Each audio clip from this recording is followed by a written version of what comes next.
여러분 반갑습니다. 한 주간도 잘 지내셨습니까?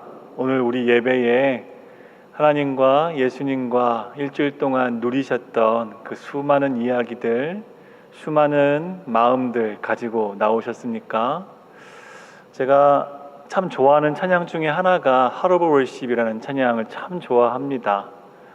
찬양 인도자로 섬기면서 늘 앞에서 가장 클라이막스라고 생각하는 그 부분, 모든 음악이 사라지고 하나님과 내가 대면하여 서서 그냥 그 하나님만 보이고 그 마음을 나누고 그렇게 기도하고 울고 싶을 때는 울고 웃고 싶을 때는 웃고 춤추고 싶을 때는 춤추고 그렇게 있었던 그 예배 안에서의 모든 시간들이 오늘날 저를 지탱하는 큰 기둥과 같이 되어 있는 것이지요.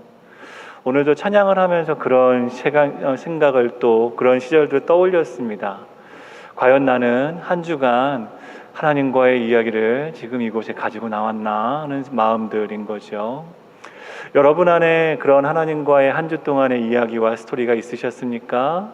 바라기는 이 예배 안에 오직 예수 그리스도에 관한 모든 것, 그냥 하나님으로만, 예수 그리스도로만 가득 차는 그 모든 삶의 이야기가 여러분 가운데 있으시기를 주님의 이름으로 축복드립니다. 여러분의 삶 가운데 혹시 여러분의 가정 안에서 믿음의 첫 씨앗이 되시는 분이 있으십니까? 이 말은 가족 중에 내가 가장 먼저 예수 그리스도를 믿고 영접하여 우리 가족 중에 유일하게 내가 신앙생활하고 있다는 의미인 것이죠. 혹은 여러분의 부모님이나 혹은 여러분의 아버님이 가족 친지들이 예수님을 알지 못해서 설날이나 어떤 이런 민족 명절 같은 때 모였을 때에 왜 제사 드리지 않아? 왜 조상들, 왜 너희 할머니 할아버지에 대해서 세배하지 않냐라고 절하지 않냐라고 이야기를 하면서 혹시 교회를 다닌 것에 대해서 핍박하거나 안 좋게 이야기를 하는 것을 들으신 경험이 있으십니까? 오늘 베드로전서 3장의 이야기는 바로 이와 비슷한, 어쩌면 조금 더 큰 어려움 가운데 직면하였던 이스라엘 백성에 대한 이야기입니다. 역시나 모든 성경이 그렇듯이 오늘 이야기도 오직 예수 그리스도의 이야기로 가득 찼으면 하는 마음에서 이야기를 열어보려고 합니다. 네로 황제의 박해가 있었다고 말씀을 드렸죠. 그때에 이스라엘 유대인들은 그 네로 황제의 칙령에 따라서 마치 현상금이 걸린 수배자와 같이 그 예루살렘, 로마 모든 것을 떠나야만 했습니다. 그들이 이리저리 나그네와 같이 헤매다가 정착한 곳이 갑바도기아와 같은 소아시아, 동아시아 쪽에 정착을 하게 된 것이죠. 그들은 집도, 절도, 그리고 가정도, 그리고 가족도 없었던 것입니다. 그들의 신분은 무엇이었습니까? 그들은 노예였죠. 그들은 나라를 잃은, 빼앗긴 사람들이었던 것입니다. 그런 상황에 있었던 사람들이 새로운 땅, 새로운 터전, 오늘날과 같이 어떤 기동력, 교통이 발달됐던 때가 아니라 오직 걸어서, 오직 그런 먼 거리를 다니면서 생명을 걸고 찾았던 것이 바로 그런 땅이었던 것이죠. 그 땅에 가서 그들이 무엇을 할 수 있었을까요? 그들의 신분을 표시하는 어떤 몸에 있는 표식이나 혹은 행여나 저들이 하나님에 대해서 기도하거나 찬송하거나 하는 모습이 들키기라도 한다면 황제의 칙령에 의해서 그들은 잡혀가야 하는 것입니다. 그리고 어떻게 됩니까? 지난번에 나눴듯이 그냥 사자의 밥이 되는 것. 그들이 떠난 곳도 멀리 갔다고 생각하지만 사실은 로마의 영토였습니다. 어딜 가든지 그런 어떤 그들을 향한 시선들을 피할 수가 없었던 것이죠. 새로운 땅에 갔는데 그 땅에 로마의 수많은 신들, 그렇지만 시골이나 이런 어떤 변방에서 섬겼던 신들의 토속적인 모습이 더 성행했던 것이 사실입니다. 그런 모습 속에서 그들은 살아남기 위해서, 사람들과 교제하기 위해서, 혹은 그들을 돈을 주고 사간 주인의 마음에 들어야 살 수 있기 때문에 그들의 주인의 마음에 들기 위해서 그들은 별 수 없이 이방 신들의 예배에 나가야만 했습니다. 여러분이 그런 상황이라면 어떠한 결정을 할 수 있었을까요? 가장 유명했던 로마의 신들 중에 하나가 바로 아데미라는 신의 신전에서 예배를 드리는 것이었습니다. 특별히 아데미 신전의 예배 방식은 성행위였던 것이죠. 그렇다면 여성으로서, 그리고 주인이 있는 노예로서 여러분은 그곳에 갈 수 있겠습니까? 혹은 남성으로서 노예의 신분으로 주인이 있기 때문에, 하지만 하나님을 섬기는 사람으로서 그곳에 갈 수 있겠습니까? 또 어떠한 신은 이상한 향이나 동물들을 죽이는 것을 통해서 마치 어떤 잔악한 행위를 통하여서 그들의 신에게 어떤 자신의 죄에 대해서 생명으로 대가를 주고 복을 비는 것을 예식으로 하는 로마 신들 또한 있었습니다. 여러분이 그 상황이라면 어떻게 했겠습니까? 여러분의 신앙과 여러분이 하나님의 예수 그리스도를 믿는 사람이라는 것은 반드시 숨겨야 했습니다. 이유는 무엇이었죠? 여러분이 기독교인이라면 잡혀가기 때문인 거죠. 근데 여러분, 그런 이방신들에게서 예배를 하는 것 또한 하나님께는 큰 죄가 되어집니다. 하나님이 십계명을 통하여서 이스라엘과 언약하실 때에 가장 제1계명이 무엇이었습니까? 나 외에 다른 신을 내게 두지 말라 아니었습니까? 여러분은 어떠한 결정을 할 수 있을까요? 아까도 말씀드렸듯이 여러분, 그 유대인의 신분은 노예였습니다. 그 말은 남자든 여자든 그들을 가지고 있는, 재산으로서 가지고 있는 주인이 너 결혼해 라고 얘기를 하면 자신의 의지와 상관없이 결혼했어야 되는 것이죠. 정말 다행스럽게 기독교인과 기독교인을 서로 몰라보고 만나서 결혼했는데 서로 기독교인인 것을 알면 참 감사한 일이지만, 결혼하고 났는데 한 사람은 아데미를 섬기고 한 사람은 기독교인이라면 어떤 일이 발생하겠습니까? 말씀드렸듯이 기독교인은 자신이 하나님을 섬긴다는 것을 이야기할 수 없었던 것이지요. 그 가정이 유지될 수 있었겠습니까? 이러한 그 흩어진 나그네와 같은 디아스포라했던 유대인들에게 오늘 베드로는 편지를 쓰고 있는 것입니다. 그러면서 3장 1절에 이렇게 열고 있는 것이죠. 아내들아, 자기 남편에게 순종하라. 아마 이 명령을 얼핏 들으면 우리 한국 사람들 같은 유교적인 관심이 있는 사람들은 이렇게 생각할 수 있을 거죠. 우스갯소리로 봐봐. 자기 아내한테 이렇게 얘기할 수 있죠. 나를 섬겨. 남편이 있는 것처럼. 혹은 조선시대에 선교사가 들어가서 만약에 이 베드로전서 3장 1절을 가르친다면 그 사회적인 반응은 어떠했겠습니까? 남자의 권위는 하늘을 찌르고 여자의 권위는 땅에 있다, 뭐 이렇게 얘기를 하면서 비하하지 않겠습니까? 사실 오늘 이 말씀은 그런 관점이 아닌 것이죠. 아까도 얘기했듯이 처한 유대인들이 가지고 있었던 관점 안에서 베드로가 그 가르침, 스승으로서 예수님의 사도로서 가르침을 주는데 첫 마디가 바로 아내들아, 자기 남편에게 순종하라라는 말이었던 것입니다.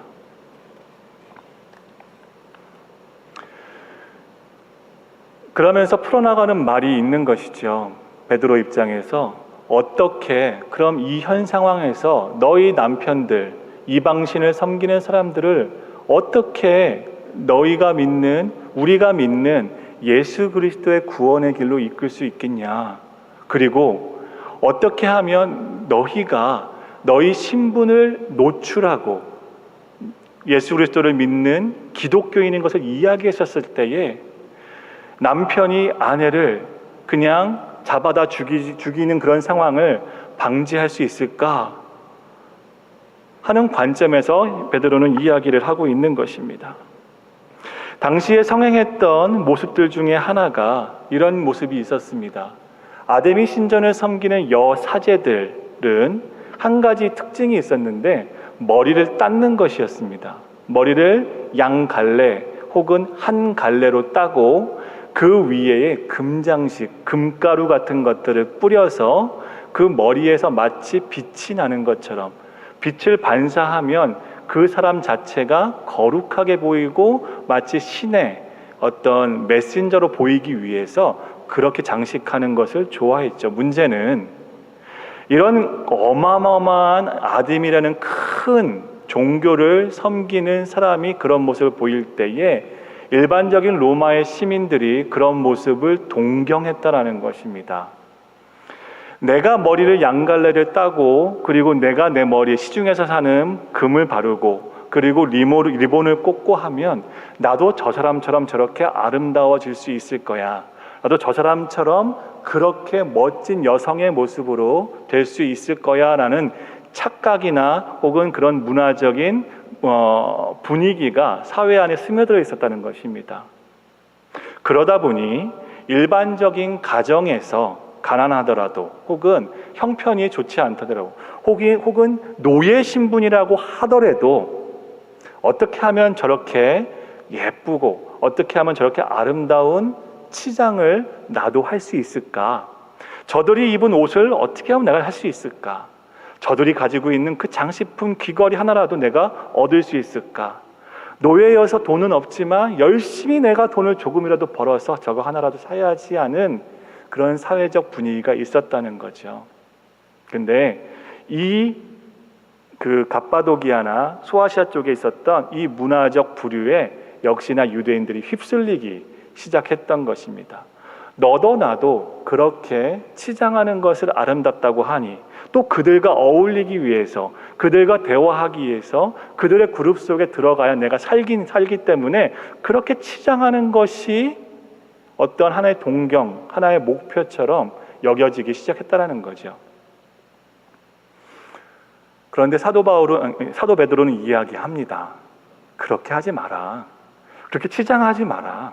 그렇게 머리를 양갈래로 따지 마라. 그렇게 하는 것보다 너희 내면의 마음에 그 순결함을 지켜내는 것이 더욱더 아름다운 것이다 라고 이야기를 합니다. 내 남편이 기독교인이 아니죠. 근데 하루에 험난한 그런 노예 생활과 노예 하루의 일과를 보내고 와서 또 가정 생활을 해야 하는 것입니다. 근데 그런 남편이 나를 볼 때마다 이상한 시선으로 보는 거죠. 이유는 무엇입니까?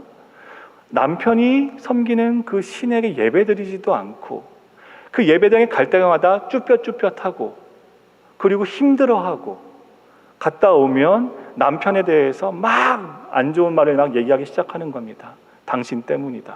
당신 때문이다. 내가 힘든 거는 다 당신 때문이다.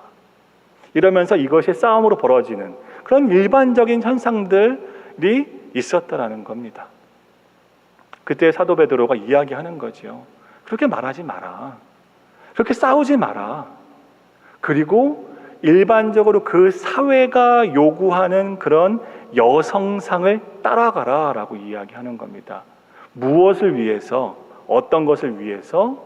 남편이 그 여인, 아내의 모습을 보고 감동하고 사랑하게 되고 그리고 존중하게 되며 그 모습 자체로 반하게 되는 그런 삶의 순수함과 순결함을 따라가라라고 이야기를 하는 것이죠. 무엇을 위해서?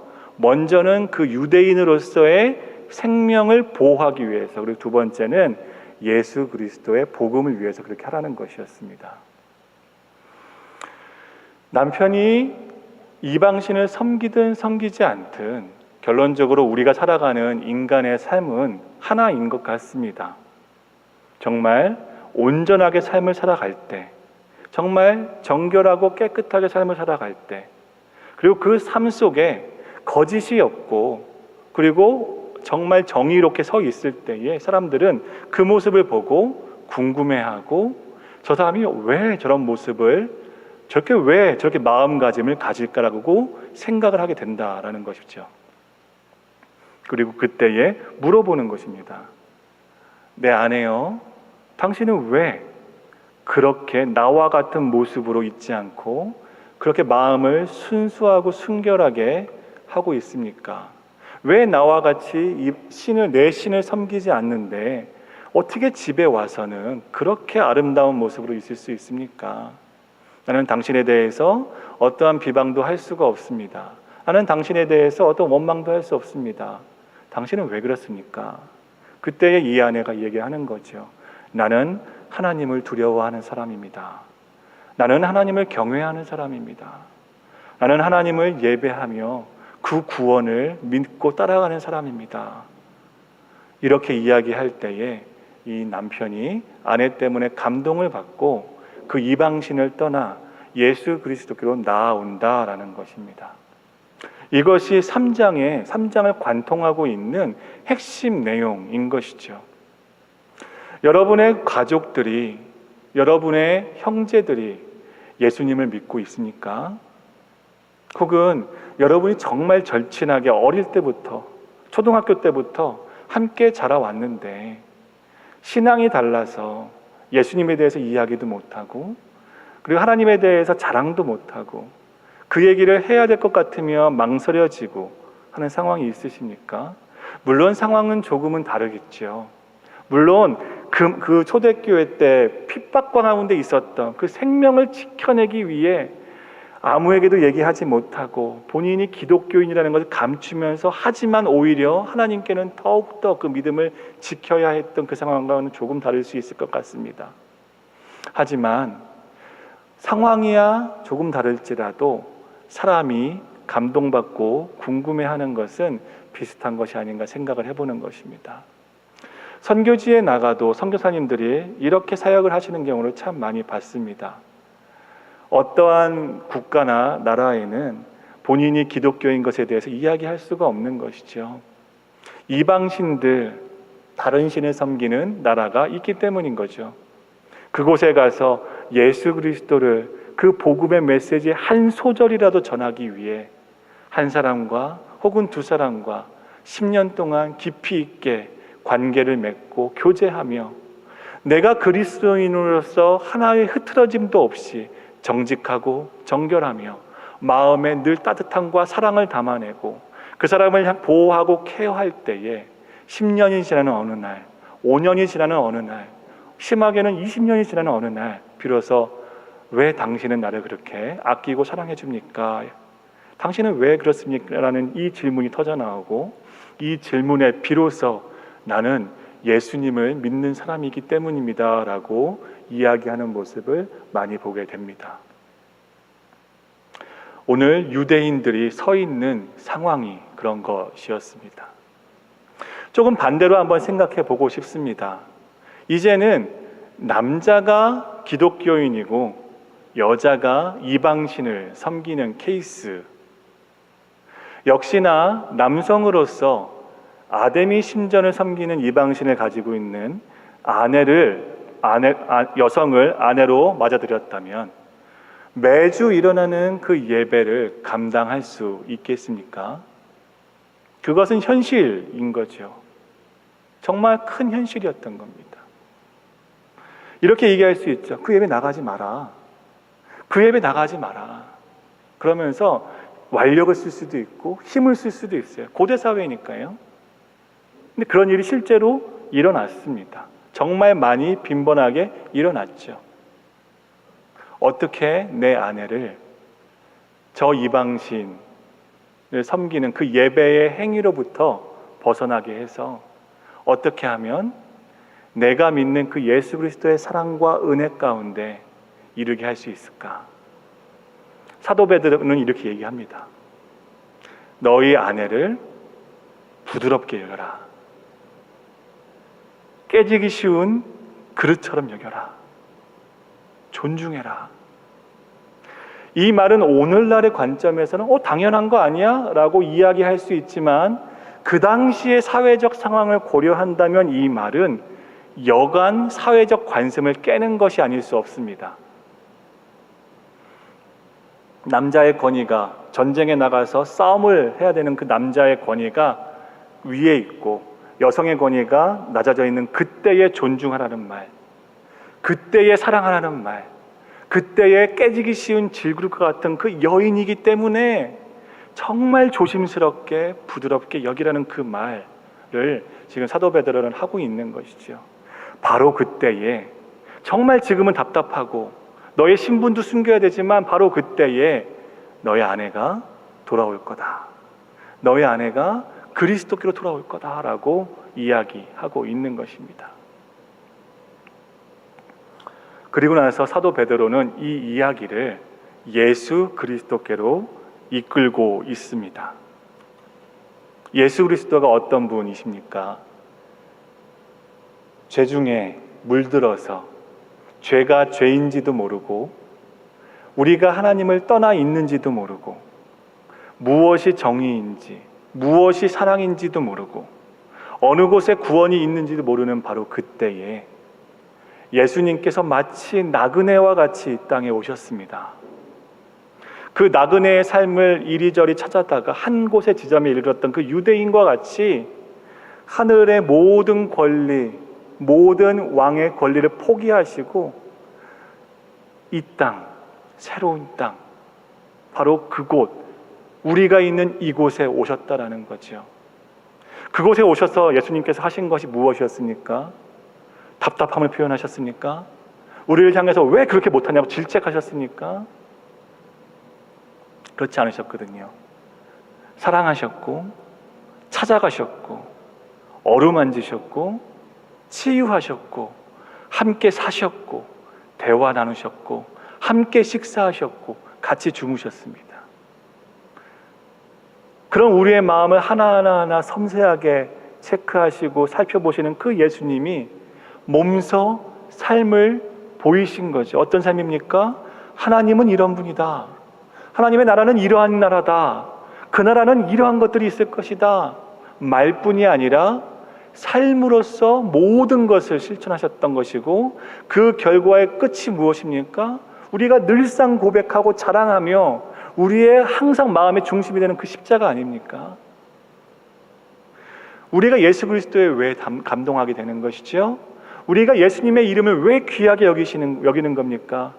그렇게 강팍했던 사람이, 그 살인자가, 예수님의 좌우편에 있었던 그 살인자가 예수님에 대해서 보고 그 말을 듣고 어떻게 믿게 되는 것입니까?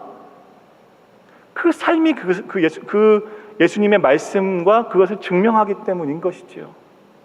그 들었던 소문이 거짓이 아니구나, 그 사람들이 얘기했던 그 자랑들이 진실이구나 라고 깨달을 그때에 예수님께 감동되어져서 돌아오고 그 구원의 그 말씀에 순종하게 되는 것 아닙니까?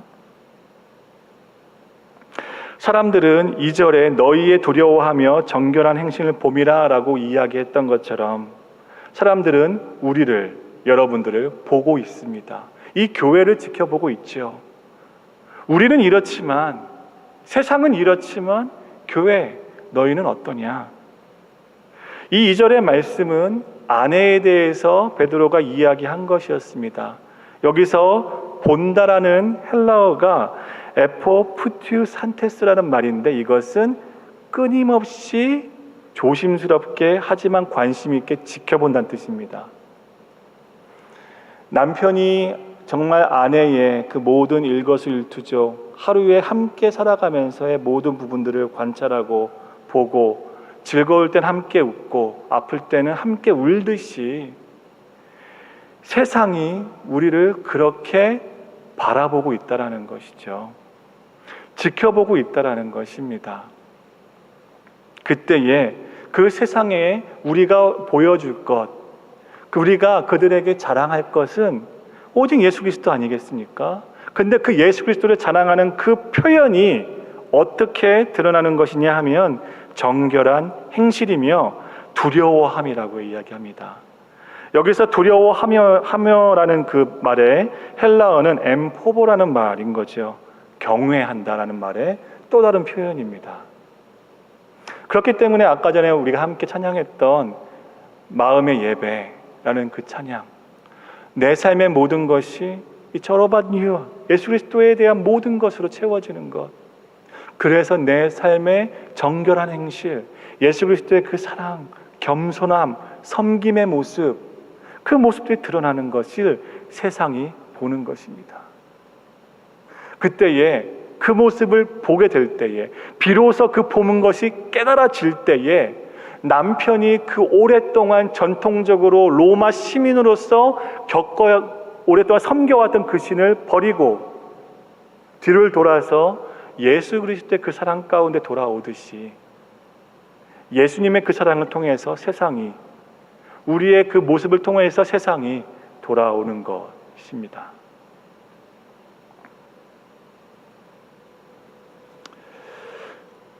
사랑하는 여러분, 예수님을 기억할 때에 우리가 떠올릴 것은 하나밖에 없습니다. 사랑, 은혜.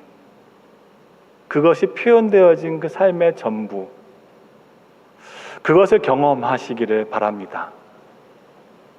그 삶에 예수님께서 걸어가신 그 발자취, 발걸음과 사람들을 만나셨을 때 그 대화, 목소리, 호흡들, 그들을 바라보시던 눈빛, 그들을 만져주시던, 어루만져주시고 위로하시던 그 손길들을 여러분의 삶 가운데서 경험해 가시기를 바랍니다. 사도 베드로도 그런 극악적인 상황, 실질적인 현실적인 도움으로는 아무것도 해줄 수 없는 그 상황, 베드로마저도 그 박해 이후에 얼마 후에 순교하게 되거든요. 죽어요. 마치 유언처럼, 죽기 전에 한마디를 적어놓은 그 유언처럼 얘기했던 그것은 무엇이냐면 삶으로 증명하는 것이었습니다. 예수 그리스도의 사랑에 대해 삶으로 드러내는 것. 내가 기독교인이야 라고 이야기하지 않아도, 난 예수 그리스도의 사랑을 받은 몸이야 라고 떠벌리지 않아도, 물론 숨겨야 했지만 삶이 아름다웠기 때문에, 삶이 정결했기 때문에, 삶이 사랑이 넘치고 섬김의 모습이 있었기 때문에 결국엔 예수님이 드러나는 그 상황을 사도 베드로가 이야기했던 것이죠. 아마 그 땅 가운데 있었던 나그네 된 유대인들은 매일같이 가슴을 졸이며 신앙을 지키기 위해 애썼을 것입니다. 하나님을 경외하는 것과 동시에 내 옆에 있는 남편을 그렇게 섬겨야 하고, 또 그와 동시에 노예 신분으로서 자신의 주인을 섬겨내고, 또 그와 동시에 그렇게 만연해 있고 섬기지 않으면 안 될 것 같은 그런 많은 이방 신들에 대해서 과감히 거절할 수 있는 그 용기, 그것이 바로 선한 양심이라고 사도 베드로는 이야기하고 있는 것입니다. 마치 척박한 이 땅에 오셔서 사람들의 조롱과 멸시와 핍박을 이겨내시고, 심지어 맞기까지 하시며 그가 사랑하는 하나님, 자신의 아버지에 대해서도 조롱당하고, 그런 예수님의 모습, 그 예수님이 품으셨던 그것을 바로 선한 양심이라고 사도 베드로는 이야기하면서 그 당시에 있었던 유대인과 예수님의 모습을 같이 지금 연결시키고 있는 것입니다. 사랑하는 여러분, 오늘날 우리가 살아가는 이 세상에서 우리는 어떻게 하면 힘을 얻을 수 있을까요? 우리는 어떻게 하면 사람들에게 존중받고, 어떻게 하면 사람들에게 authority, 권위를 얻을 수 있을까요? 여러분, 권위라는 것은 결코 포지션에서 오는 것이 아닙니다. 온전한 권위는 사랑에서 나옵니다. 진실한 권위는 사랑 외에는 다른 방법이 없는 것이죠. 여러분, 우리가 서로를 사랑할 때 우리는 서로에 대해서 권위를 갖습니다. 그 권위가 있을 때 우리의 말은 결코 땅에 떨어지는 일이 없게 될 것이죠. 우리의 삶에 대해서 어느 누구도 평가절하하지 않을 것입니다.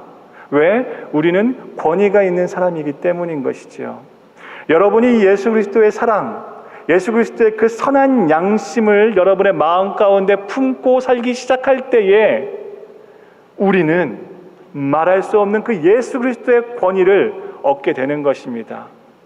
예수님의 제자로서, 하나님의 자녀로서, 우리가 구원받은 그리스도인으로서의 얻게 되는 그 권위가 그 선한 양심에 달려있게 되는 것입니다. 여러분, 세상을 향해서 여러분의 능력으로 외치려고 하지 마십시오. 여러분의 가진 것으로 내가 저 사람과 컴페티션, 경쟁을 벌여서 이겨내려고, 그래야 내가 비로소 예수 그리스도를 증거할 수 있다라는 착각에 빠지지 마시기 바랍니다. 그것은 하나님께서 원하시는 온전한 복음 전파의 통로가 될 수 없습니다. 여러분, 돈을 많이 벌어야, 성공해야 예수님이 증거된다고 생각하지도 마십시오. 그것은 온전한 방법이 될 수 없습니다. 일부분의 한 방편은 될 수 있을 수 있겠지만요. 교회가 온전한 예수 그리스도를 따라가는 그 모습이 증거되는 그것은 사랑이고, 그것은 선한 양심입니다. 다시 말해, 여러분이 그리스도인으로서 지금 20대와 30대 앞날을 구상하고 살아갈 때에 내가 어떻게 하면 사람들한테 인정받을 수 있지? 내가 어떻게 하면 꿀리지 않고 사람들한테 비난받지 않고 어깨 딱 펴고 살아갈 수 있지? 라고 생각할 때에 다른 걸 생각하지 마시기 바랍니다. 그 권위를 어떻게 하면 얻어낼 것인가? 어떻게 하면 그 사랑을 내가 얻어낼 수 있을 것인가? 그 방법은 무엇인가? 어떻게 하면 내 삶 가운데 그 선한 양심을 품어냄으로써 사람들을 감동시킬 수 있을까를 고민하시기를 바랍니다. 여러분의 능력이 없을지라도, 여러분이 세상 사람들이 볼 때에 가진 것 없고 부족해 보일지라도 여러분 안에 이 선한 양심이 있을 때에 권위가 생겨날 것입니다. 그 권위는 1세기 당시에는 남편을 변화시키는 권위였고, 그 권위는 이방신을 섬기는 사람들을 개종시키는 권위였고, 그 권위는 기독교인이었지만 사람들을 숨겨주게 하는, 기독교인들을 숨겨주게 만들었던 권위였습니다. 이 사람이 기독교인인 것을 알지만 이 사람이 권위가 있기 때문에 숨겨주기 시작했던 거죠. 이 사람을 잃으면 안 되기 때문에, 이 사람이 죽으면 안 되기 때문에, 죽어서는 안 되는 사람이기 때문에 사람들이 숨겨주기 시작하고 지하굴을 만들기 시작했습니다. 그 일에 도움을 주기 시작했던 거죠. 그 권위는 그 이후에, 박해 이후에 복음이 비로소 전 세계로 퍼져나가게 되는 원동력, 불꽃이 되어졌던 것입니다. 그 권위 때문에, 그 선한 양심의 권위 때문에 로마가 기독교 국가로 바뀌었던 것이죠. 말씀을 맺겠습니다. 우리의 삶에 무엇이 필요합니까? 예수님은 그 삶의 권위를 무엇으로 얻으셨습니까?